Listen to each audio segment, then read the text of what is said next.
Hello and welcome to I Know Dino. Keep up with the latest dinosaur discoveries and science with us. I'm Garrett. And I'm Sabrina. And today, in our 539th episode, we've got an interview with paleoartist Franco Tempesta. It's not our usual kind of interview. You'll see what we mean. Yeah, we're going to answer the questions because it was a written interview. And we'll post the written interview on our website, too, with some beautiful art that he shared with us. Oh, yeah. He is amazing. We also have a bunch of news, including a new sauropodomorph dinosaur with a large skull, plus dinosaurs on trial verdicts from last week when we had our debates. We also have Dinosaur of the Day, Chilantaisaurus, which is a large theropod. And we have a fun fact, which is that many birds have feathers that weigh more than their skeleton. Weird. It's crazy. And it took me a really long time to verify that, even though that fact is often bandied about. But I'll talk more about it at the end. Quick reminder before we get into all that, we are switching over to being a bi-weekly show after this episode, and that is going to just give us a chance to create longer episodes. You might have noticed they've been on the shorter side recently. Either shorter or coming out way after Wednesday when we try to release them. Yes. But we will also be posting more bonus exclusive content as well as early access content on Patreon. So if you want a more weekly fix, then make sure you're on our Patreon. Patreon.com/IKnowDino. Yep. And speaking of our patrons, we have two new patrons to thank this week, and they are Nathan and Laylasaurus. Nice. And then rounding out our shout-outs, we've got Pata, Tricerabeth, Elvie, Pamela, Michael, Mary Saurolophus, Adamantosaurus, and Fia. Amazing. Thank you so much for being a dino-it-all. We hope you enjoy all the perks, including all that upcoming exclusive content. And there's hundreds of pieces of exclusive content already on our Patreon. So True. If you want to catch up with all of it, you can join and get all of it. We heard we're fun to binge. We've heard. I don't know if I like binging us, but well, it's different when it's your own voice. It's hard to binge yourself. Yeah. Okay, jumping into the news, we've got a new sauropodomorph dinosaur, Lishulong wangi, and it had a large skull. This was published in Peer J. It's open access. If you want to read it, we'll have the link in our show notes. And it was published by Qiannan Zhang and others. It was actually published at the end of 2024 in December. So yes, this is one of our many new dinosaurs that we're catching up on. Mm-hmm. It lived in the early Jurassic in what's now Yunnan province in China in the Lufeng Formation. And that formation is known for having a lot of early diverging sauropodomorphs. There's 8 genera and 10 species that have been named there so far. So for this sauropodomorph, they found a partial skeleton, including the skull and jaws, and 9 articulated neck bones, meaning they're all together. And this sauropodomorph has the largest skull compared to all the sauropodomorphs in the Lufeng Formation. Big head. A big head, yeah. They should have named it Bobblehead. Oh. Well, the skull did get a bit compressed during fossilization, but it's still a relatively large skull, and it's low and long. It's estimated to be about 40 centimeters long, or almost 16 inches. That doesn't seem that big, but I guess for the area. Or for early Jurassic? Oh, early Jurassic. Yeah, that's a long time ago. That's an early sauropod. Yeah. Or sauropodomorph, yeah. The next largest skull from that area is from Jingshanosaurus, and that's about 35 centimeters long, or almost 14 inches. Okay, so like 10% smaller. Mm-hmm. The paper describes Lishulong as, quote, a new taxon that lies in the heart of the early sauropodomorph-sauropod transition. So maybe it was a sauropod. They're calling it a sauropodomorph. Okay, just to be safe. It's definitely a sauropodomorph because that includes both non-sauropod, sauropodish things and the real sauropods. Yes. As a quick refresher, sauropods are the largest dinosaurs. They walked on 4 columnar legs and they had long necks and tails, and they're the best. As a sauropodomorph, that's not a sauropod, I guess. And sometimes they're basal sauropodomorphs or early sauropodomorphs Yes, or non-neosauropods. There's all sorts of names for these. that's true. But usually when you say sauropodomorph, you're talking about... The earlier ones. Yeah, because otherwise you just say sauropod. And usually I think of the ones that walk on two legs, which is the case with Lishulong. It walked on two legs, it had a long tail, a relatively long neck, and short arms. Relatively long for a sauropodomorph, but not for a real sauropod. Yeah. A true sauropod, maybe I should say. It had unique features or details in the skull and neck bones, and Lishulong helps show the diversity of sauropodiforms in the Lufeng Formation. The genus name is from Lishu, which means chestnut tree, and that's the name of the locality, the spot where the fossils were found. And then Long means dragon. And then the species name, wangi, is in honor of Zhengju Wang, quote, for his great contributions to the early discoveries of vertebrate fossils from Lufeng. And it's cool, this sauropodomorph is on display at the Museum of Lufeng World Dinosaur Valley, if anyone's in the area and wants to check it out. Nice.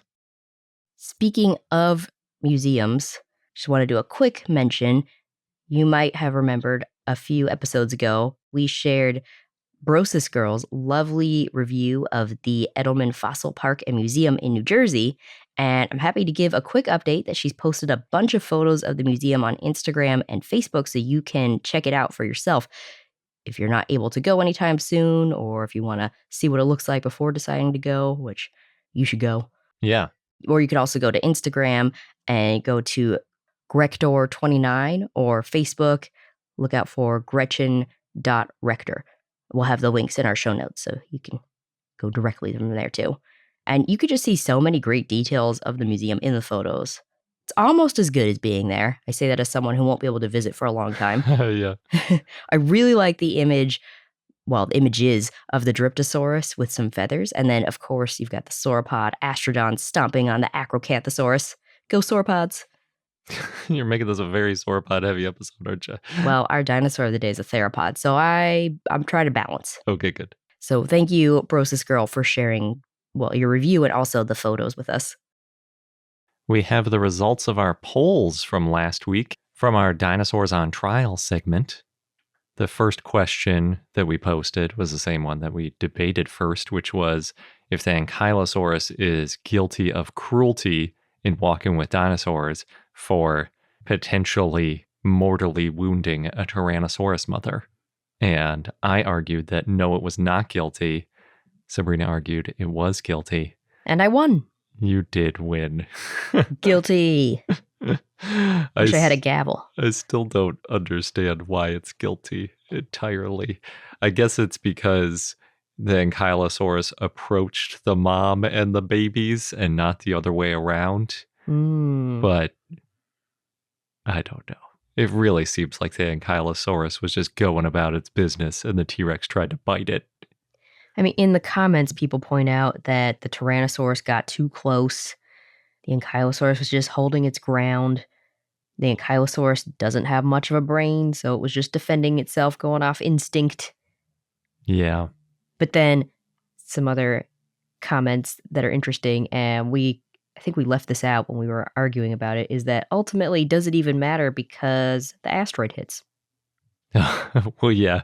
I guess if it was one of the very few Ankylosaur Tyrannosaurus interactions that happened exactly 66 million years ago, plus, like the 100,052 days or whatever you need to be on that exact group that was wiped out by the asteroid, it wouldn't matter. But most of the Tyrannosaurs and Ankylosaurs died of natural causes or by being eaten or something, and not by the asteroid, because there were a lot of generations before the asteroid. Yes. Thousands. Actually, probably hundreds of thousands. It depends how long the generation is. But if we're going by what happened in Walking with Dinosaurs. Oh, I didn't remember that being in the same episode. That makes sense. Yes, good point. That's how it ended.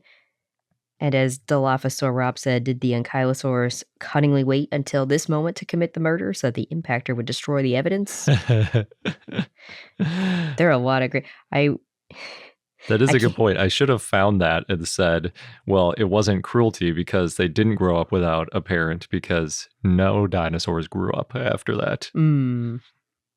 Missed that one. Maybe I would have won if I had found that. It was a narrow victory for you, 58 to 42. Not that narrow. It's pretty narrow as far as the other polls go. I guess.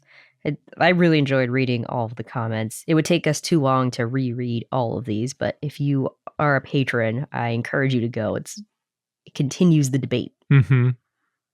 The next debate that we had was if compsognathids were guilty of falsifying data for pretending to exist. And this one I won, saying no, they were not guilty, and by a much wider margin. I might add, that's 78 to 22. That's interesting based on, because I was basically just debating a paper that we had talked about. Yes, but I think that paper is not widely accepted. Oh, yeah. Because I can see that. I was being pretty honest in my criticism / debate position there in saying that if compsognathids are baby tyrannosaurs, why are there no compsognathids past the midpoint of the Cretaceous when there are so many tyrannosaurids? It doesn't make a lot of sense to me. You're not the only one. Yeah. Could be that there are some compsognathids that are misidentified, but not the whole clade, I don't think. The next one was, did T-Rex in Jurassic Park 3 throw the fight with Spinosaurus? As of now, we're tied 1 each for wins. And the answers favored my position that it lost on purpose. What? Yeah, 59 to 41. Why? There's a lot of good comments on this one as well. And Steve T-Rex made the argument that the T-Rex didn't die. Rather, after the camera quickly panned away from her lying motionless on the ground and followed Spiny on her next adventure, T-Rex simply got up and left the movie scene. So that crunch and it was just playing dead after there was a big neck crunch. I guess it was just acting. It is a movie. Yeah. It stepped on some celery to make that crunch noise. There and we then go. Flopped. I mean, it did seem ridiculous that T-Rex would lose a fight to Spinosaurus. It doesn't really make any sense. So I can see why people sided with it lost on purpose. Yeah. Where the next one was whether or not Tyrannosaurus hunted chasmosaurs using an F-14 based on the Calvin and Hobbes cartoon. And this one very narrowly, the narrowest of margins, went to no, T-Rex did not hunt using F-14s, but it was only 52 to 48. That's like a single vote away from a deadlock. Does that mean I won that one? You did, yeah. All right. So it's tied? Yes, yeah, 2 each. All right. Which makes sense because obviously it didn't actually fight using F-14s. I was just having fun in my debate position. Well, we're going by the evidence in Calvin and Hobbes. Yeah. I liked Ryan the biochemist who pointed out that chronologically T-Rex using an F-14 is more accurate than T-Rex interacting with Stegosaurus. It's true. Mm-hmm. Fair point. And then our last debate, I think, was kind of low-hanging fruit for you as the defender of Oviraptor being an egg thief. Yeah. Because I debated that Oviraptor actually was an egg thief on the basis of, I don't even remember what. I like my the odds name. that this is the tiebreaker. Yeah.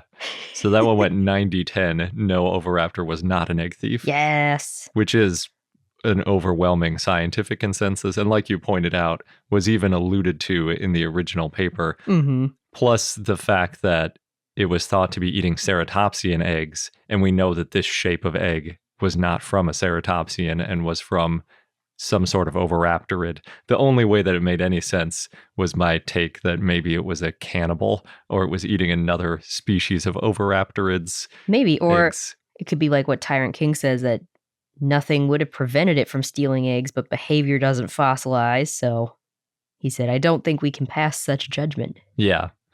So it's possible that maybe it happened one of these times, but it's extremely unlikely given that they match pretty well with their bodies. Mm-hmm. And most animals that are found near a nest that matches their own nest would be protecting their own eggs. So you won 3-2. All right.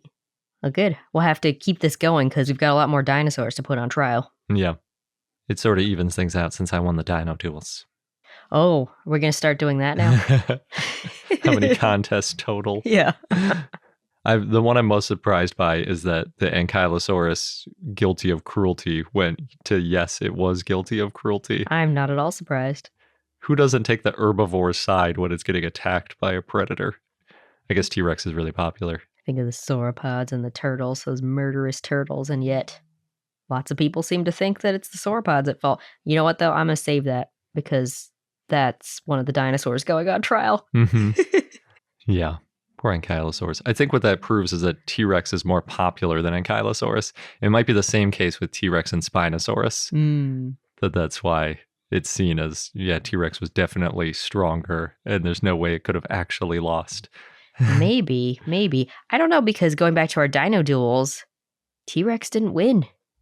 T-Rex might be more popular than Spinosaurus and Ankylosaurus, but maybe Giraffatitan is more popular. I see.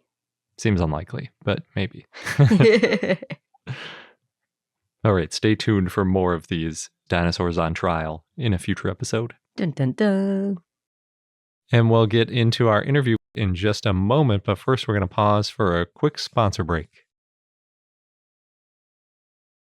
And now on to our interview with Franco Tempesta, who again was the paleoartist for our book I Know Dino.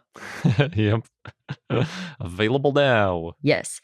And like we mentioned at the beginning of the show, this interview is a little bit different because it's in written form. So Garrett will be reading what Franco sent to us. Mm-hmm. I'll be playing the part of Franco for Yes. this presentation.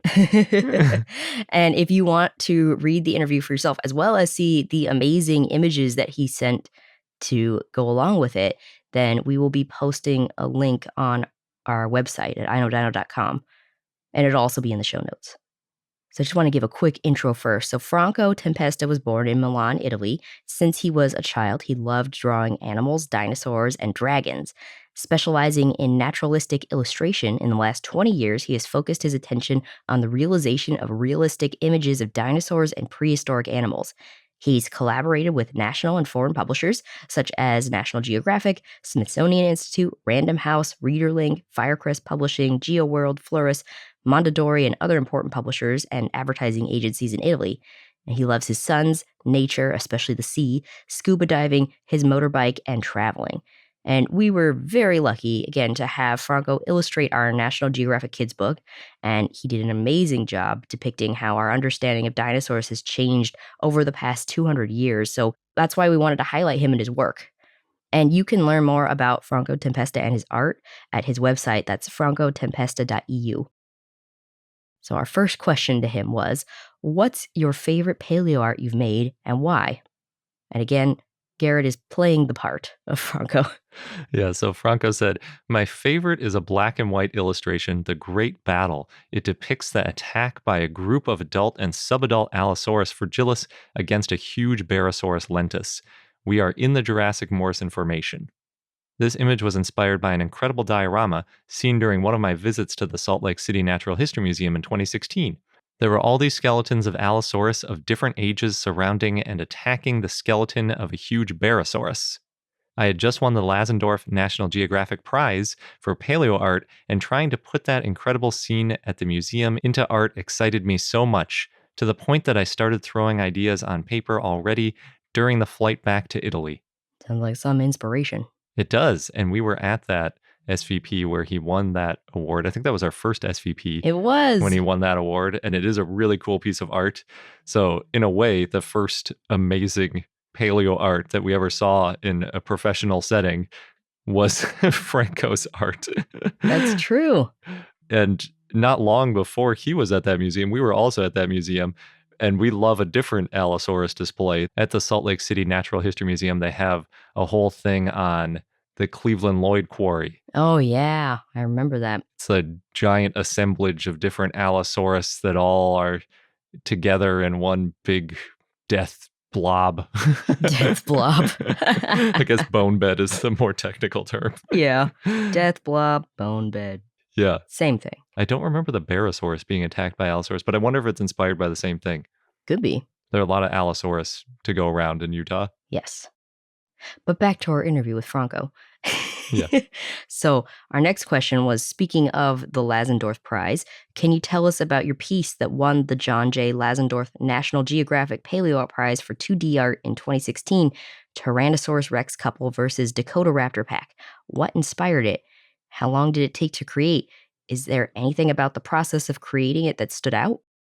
Tyrannosaurus rex were the super predators of the Cretaceous period, at the top of the food chain, like lions on the African savanna today.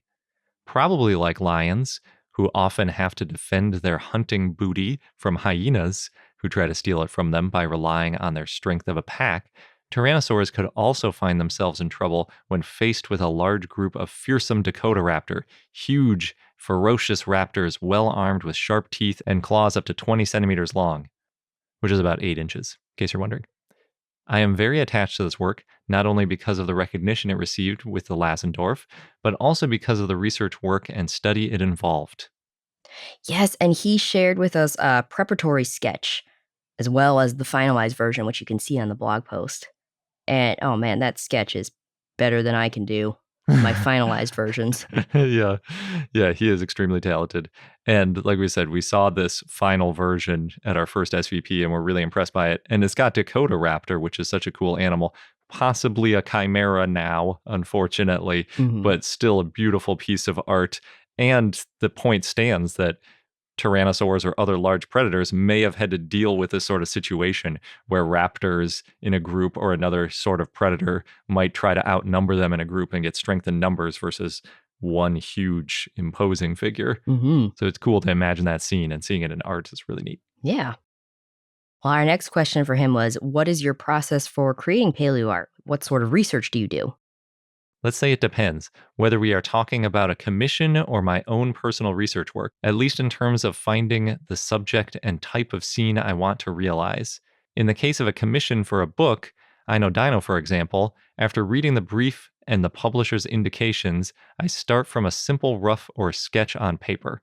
Having found the right idea, I carry out research on the internet when the publisher does not provide me with references directly, to try to get as much information as possible on the species of dinosaurs to be illustrated, both anatomical and evidence of behavior in life. Once I am convinced of the idea, I carry out a detailed sketch to show the editorial team, and once approved, I proceed with digital coloring on a computer or tablet. There are things I want to add here, but it actually makes more sense if I wait a few questions. Okay. So our next question to him was, how many books have you illustrated? I would say many, in about 20 years dedicated to paleoart, but at least 50 dedicated to dinosaurs and prehistoric mammals, working for all the world's major publishers. And this was a question that Garrett came up with. We gave a lot of specific requests for the illustrations. How demanding were we compared to other authors you've worked with? Yeah, it's fitting that you're asking the questions and I'm playing the part of Franco. But in this one, yeah, that was definitely my question. And Franco said, "It is always stimulating to work with demanding authors, I believe, because it pushes an artist to try to surpass himself and step out of his comfort zone. And with you, it has happened, and I thank you." That is such a nice answer. It is. He also said, "Moreover, the real stimulating challenge of this project was to compare old versions and outdated conceptions of dinosaurs with the latest and most accredited reconstructions of these incredible creatures." And he did an amazing job. And yes, we were pretty demanding because, like he said in the earlier question about how he does the detailed sketches to show the editorial team, we gave a lot of notes on those We sketches. did give a lot of notes. I'm very glad that that was the way it went, and it wasn't like, here's my completed, beautiful, Hmm. finished product, just yes or no. You could tell he did them quickly. Yeah. They had a ton of detail in them, and they were well-made illustrations, Oh, yeah. Yeah. It's definitely made by someone very skilled. but you could tell that it didn't take him a ton of time. And that was good because we did request a lot of changes. We did. But there, it was all like in the details, I would say. Yes. Like the sketches were great. And then it was like, oh, let's just work on that claw a little bit. Yeah. Or, Move that nostril or adjust the shape of the arm or the knee height or, all these little details that when you're looking at the skeleton, you might notice just slight changes, or what we know from other dinosaurs, like if you're talking about Brachiosaurus not having the nostrils on top of the head, having them more towards the snout, and then having a little bit more of a passageway over the top of the head for the air to pass through, since that's the current thinking. But one thing I thought was really interesting is, as he was saying, we had the old version that stayed as sketches, the original version of what we thought these dinosaurs looked like. And then we have the new version that's in color, and it's supposed to be as accurate as possible. And a lot of our feedback was actually on the old version saying, this is too good. Yes. You know, like its feet look too right. Its posture looks too good. You know, like make it in a worse posture with a weirder head and worse feet and all that kind of stuff. The one that stands out to me is the cover, the Stegosaurus, because I remember the first time we got it, we love this concept. This looks so cool. But wait, the first impressions half looks a little too much like what we know now. Yeah. How can we differentiate more? Yeah. And that was tricky too, because there is a big posture difference in what we first thought was Stegosaurus. But in order for that piece of art to work, where the back half of the animal is the new Stegosaurus and the front half is the old one, they kind of have to be in the same posture. Right. And then you kind of have to pick, well, what version of early Stegosaurus, because it changed pretty quickly. It did, yeah. So the version that it started out as was Stegosaurus with plates sort of flat against his body, almost more like an ankylosaur, because that's how armored animals usually are. Usually, if you have armor, it's against the body. It doesn't just stick up right in the middle of the back, only barely protecting one part of the body. That's crazy. But we requested the Jobin and what I think of as the more Godzilla version. Yes. It looks kind of like a giant porcupine. It's got huge spikes all around its back, pointing out all over the place, basically like a thagomizer spike from the end of the tail, except instead that's like covering its whole body. And part of the reason we like that one better, I think it was slightly earlier, the illustration we found of that. It wasn't nearly as detailed, because a lot of times these very early drawings are just sketches where it's basically like a paleontologist finds a few bones and is like, I wonder if it looks something like this. And it's just like a simple little drawing. Right. Although Jobin was an artist, not a paleontologist. Oh, okay. Sorry. And so it being slightly earlier was one of the reasons we liked it. But the other reason is it gave more of a distinction between the two. Because if it's plates flat on the body versus plates standing up, like that's kind of interesting. But these crazy like quill things all over the place versus the plates. And yeah, then we had to make the head worse and the feet worse and all that. Yes, yes. Because like, you know, he was saying his process is going through the primary sources, the modern primary sources, and making it as good as possible. So then going back and saying like, no, make this as bad, you know, not bad as possible, but as early and out of date as possible. Yeah. Is something that almost no one would ask for except us. I feel like I just have to clarify real quick. Jobin was a French illustrator, and he did a lot of paleo art. And then I feel like it gets a little bit tricky sometimes, because personally, I feel like at least some paleo artists could be paleontologists too. Yes. But I will confess, I do not know that much about Auguste Jobin, other than some of his really cool, but now known to be outdated pieces of paleo art. Yeah. And we love the early paleo art. And especially we, you know, are sort of poking fun a little bit at it about how inaccurate it is compared to our modern vision. But really, with the material they were working with at the time, it's astonishing that they were as close as they were. Yeah. Like you think about something like Iguanodon, not just drawing a giant iguana when all you have is teeth, and thinking like, oh, maybe it had a slightly different body shape and all that kind of thing. It was pretty good. I think with Stegosaurus too, he illustrated it before Marsh even came out with his own illustration of what he thought it looked like. So, and before we had good skeletons to go with it. Yeah. But yeah, I think we were pretty demanding, which is what I wanted to know. I kind of thought maybe a paleontologist who dug up a dinosaur and had a very clear vision of what it would look like would be more demanding than us, but it sounds like we're up there. Yep. Well, we wanted the accuracy. Yes. And we got it. We did. So our next question for Franco was, do you have a favorite illustration in our book? I think I did my best work on this project. On each illustration, I tried my best, and I think I have to mention at least two illustrations that I am particularly pleased with, Dilophosaurus and Parasaurolophus. The Dilophosaurus is fantastic. Oh, yeah. It's got the more modern, larger crests Mm-hmm. on its head, and then they sort of meet a little bit higher on the head than you see in the earlier renditions of it, even just from a few years ago. And it looks a lot like a hornbill to me, or one of those birds that has the big hollow casque or whatever you want to call it on top of its head. And it's just really cool. And it has just a really colorful and interesting crest combined with a more modern version of Dilophosaurus. And I think a lot of people will see this not knowing that it's not just a Jurassic Park version of Dilophosaurus. Be like, it doesn't have a frill, but look at how much more impressive its head ornamentation is, and look at how much bigger it is, and Oh, all that yeah. kind of stuff. And it's so cool. It is. It's also drawn walking through some water, which is really neat because we have so many tracks from probably Dilophosaurus or a close relative, and a lot of them are in these sort of lacustrine lake type environments. So it's very fitting. He definitely does his research. Mm-hmm. Which is why I consider many paleoartists to be paleontologists, because they do the research and they know these animals inside out. You have to if you're going to Yes. bring them to life in a realistic way. They're a huge part of paleontology for sure. The Parasaurolophus is also extremely beautiful. Mm-hmm. I have to agree with that one. And there are actually 3 Parasaurolophus drawn sort of in a little group, but there's one more front and center, and it is fantastic. It shows all of the details that everyone loves about Parasaurolophus, especially that huge crest on its head. And since it's drawn almost head on, just like a little bit off to the side, you can really appreciate how that head crest isn't just sticking off of the back of the head. It's a continuous piece of bone that starts at the very tip of the mouth and stretches all the way up, almost like if you took your lip and stretched it all the way up over the top of your head and back. Which sounds unpleasant. It does. And he colored that whole piece in this really pretty blue color too, to sort of highlight it as its own piece. And it's fantastic. Well, our next question for Franco was, did any of the details in the before or after descriptions surprise you? Like the Therizinosaurus turtle.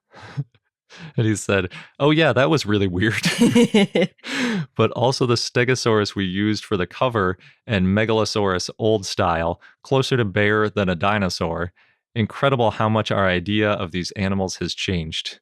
Yeah, I think we came up with a trivia question recently, and I was going through our book. How many different animals have been mistaken, well, that we thought were different animals and then realized later these are dinosaur bones. And we got like bison and triceratops, Therizinosaurus and turtle, Cetiosaurus and a whale. And then, yeah, the Megalosaurus just, to me at least, looks kind of like a bear. Yeah, I mean, it's the closest thing we have today because it was a huge quadrupedal predator, and basically a bear is the closest thing we have. But with a long tail. Yeah, sort of like a bear crossed with a crocodile is maybe the best, more of a crocodilian-like head on it. But yeah, obviously very different than the Megalosaurus we know now, which looks more like Dilophosaurus or any other bipedal theropod. Our next question was, we love the unique perspective for the Stegouros from directly above. How did you come up with that? I came to this after I realized in the first sketches with side or front view, I had realized the difficulty of showing the peculiarity of the plates arranged on the quote-unquote club tail of this animal, hence the idea of showing it from an aerial perspective just above the animal. I'm glad you liked it. So yeah, it's got that Maquahuit style tail, which is basically a whole bunch of triangular pieces sort of fused together into almost like a serrated axe or something like that. Very weird tail, but since those project out to the sides, if you draw a dinosaur from the typical side perspective, you couldn't really see it. I think one of the early versions was sort of from the front, and then the tail was kind of over to the side and then like tilting out. But if I remember right, our feedback might have been it couldn't bend its tail quite that much. So then it's like, well, how do you show the animal with the tail? Like, unless you're just showing it from the tail side, which isn't great. So, but he did this above view, which is just amazing. And it's so beautiful and unique. And I love it. Me too. Plus, it's a ankylosaur. Yes. We also liked the Uterranus, so we said, the Uterranus looks beautiful. How did you decide on the coloring and pattern of the feathers? Thank you, Uterranus. quote, cold coloring was inspired by the cold and often snowy environment in which he moved and interacted. This seems to me to be the really interesting thing. The idea of imagining dinosaurs moving in snowy environments is now widely accepted by paleontologists, but it has not always been like this. Yeah, the Utyrannus is really cool. Obviously, it is sort of like a bluish, maybe a little bit of hints of green in it coloring, and it's got a little bit of red on its face to make it look a little more exciting. And presumably, these things could have changed even in a mating season. You could have a male with a more brightly colored face or something to attract mates, or maybe just all the time. Yeah. Because it depends on their whole vibe. But it is one of the most realistic Utyrannus drawings I've seen, obviously. Yes. I mean, in my opinion, it is the most realistic. It doesn't have the huge feathers that you sometimes see on Utyrannus because we don't really have evidence of big pennaceous or flight-like feathers. It's a fluffy dinosaur. Yeah, and some of the fluff is pretty long, but not all over all of its body. Just it was sort of specific where the lengths of feathers were. That was some of our feedback, and it looks great. It does. Doesn't look like its feathers were heavier than its bones. Definitely not. Not even close. I was thinking that when I came up with that fun fact, like any of the dinosaurs in our book like that, and I was like, well, maybe Microraptor, but it's not possible to estimate that kind of thing. Yeah. Our next question was, is there any dinosaur that you find yourself wanting to draw over and over again? T-Rex.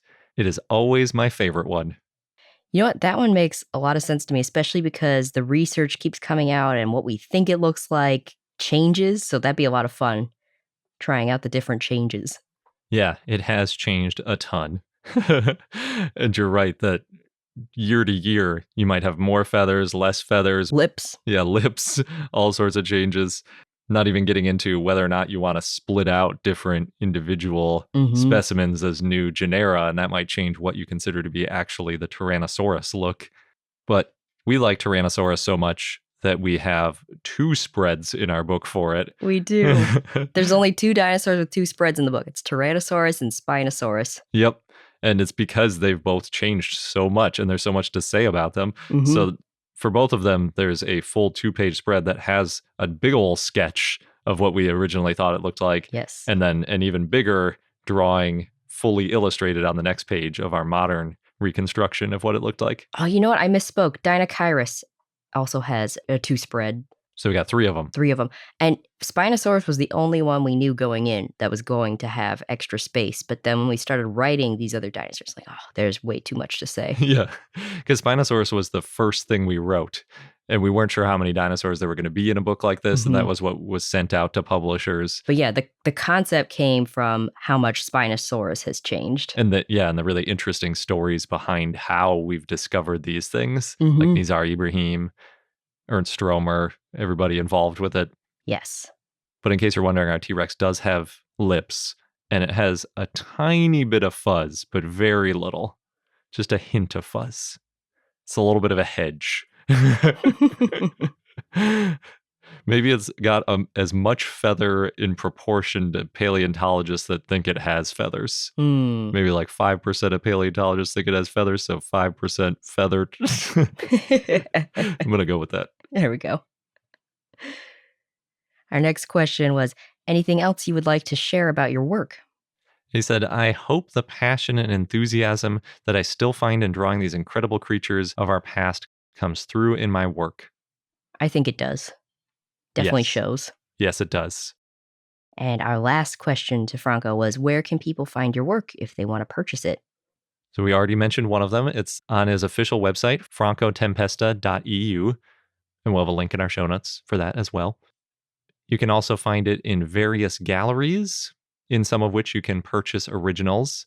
They're also numbered and signed fine art prints, or you can contact him directly by email, which is on his website. If you're on Instagram, you can follow him at Tempestosaurus Rex, and then you'll get all of the latest news on his art.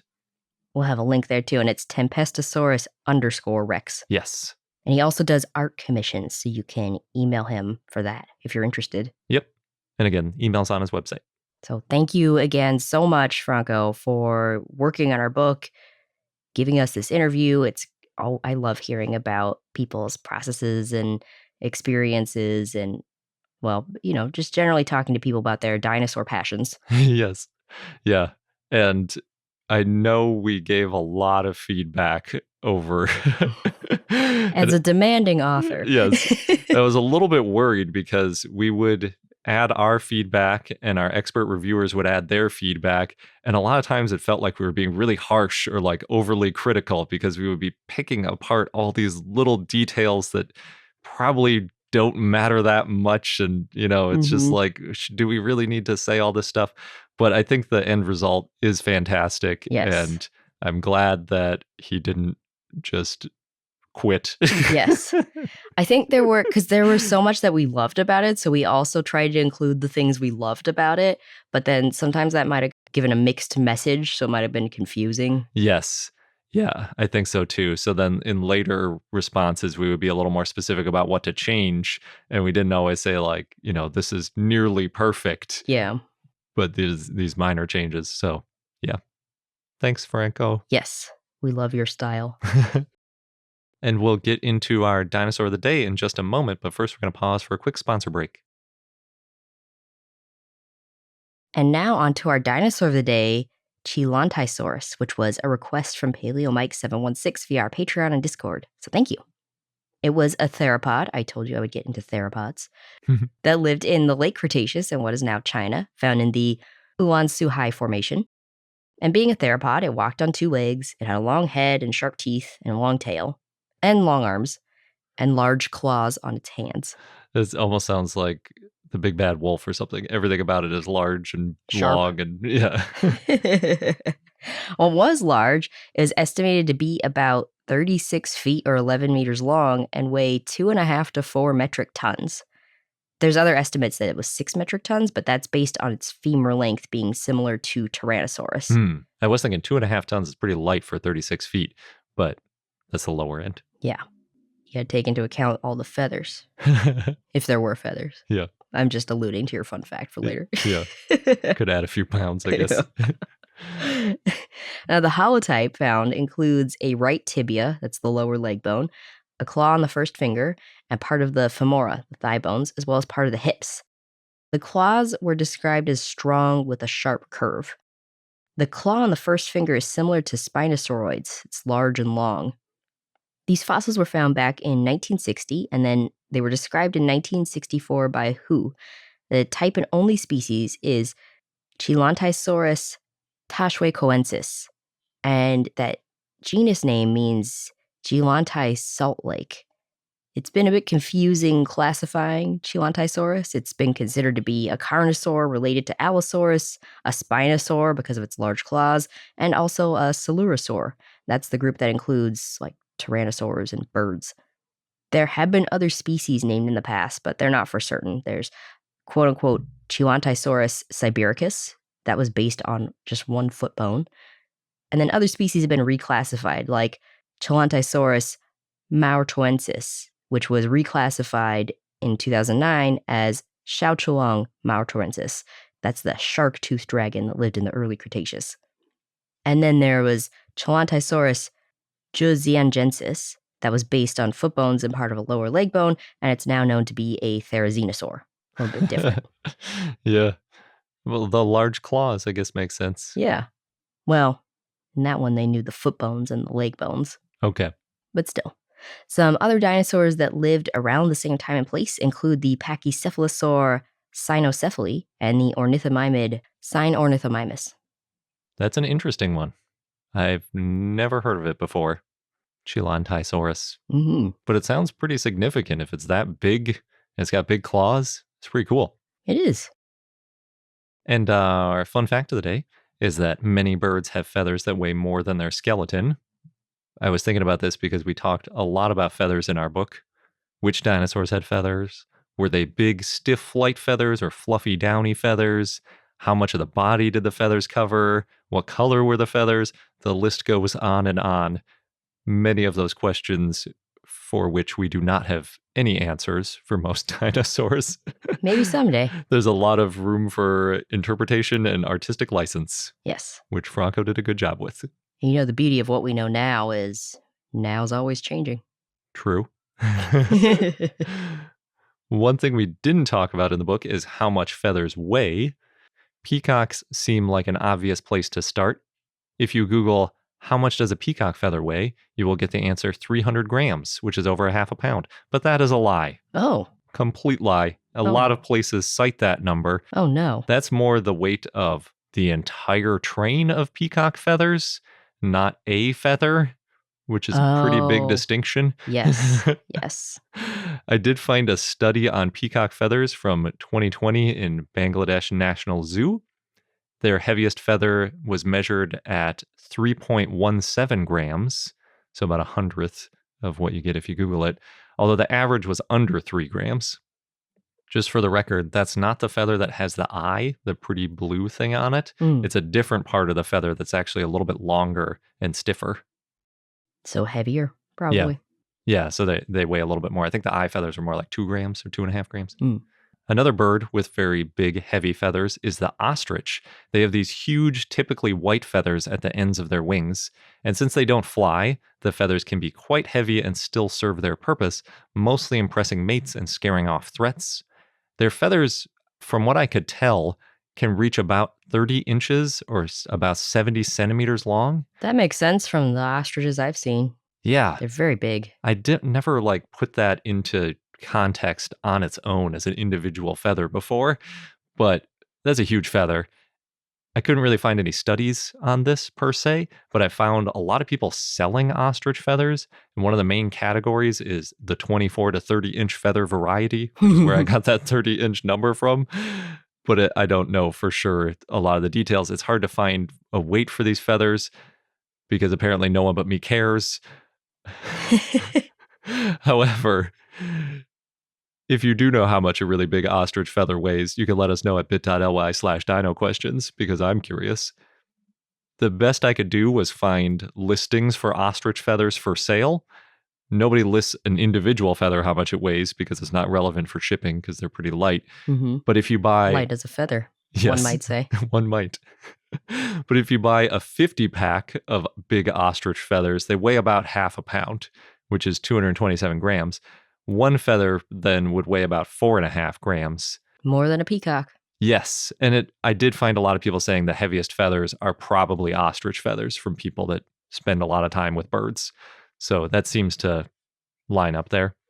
Just for the record, 4.5 grams is about twice as much as a bee hummingbird weighs, the lightest dinosaur. Bee hummingbirds are so small. They are, but that's the entire bee hummingbird. That's all of its feathers, its organs, its skeleton, everything. That's how small it is. Yeah, that this one ostrich feather weighs twice as much as the whole bee hummingbird. To put that another way, you could say there is a dinosaur alive today with a feather that weighs more than an entire dinosaur of another species. That's fun. It is fun. But that's not the fun fact for today. It's about one species' feathers versus skeleton.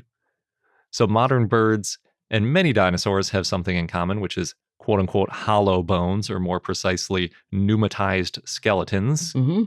And birds do proportionally have extremely light bones. In general, a bird's bones only account for about 5% of their total body weight. Oh, I didn't know it was that low. Yeah, that's very impressive. Humans, on the other hand, have much heavier skeletons.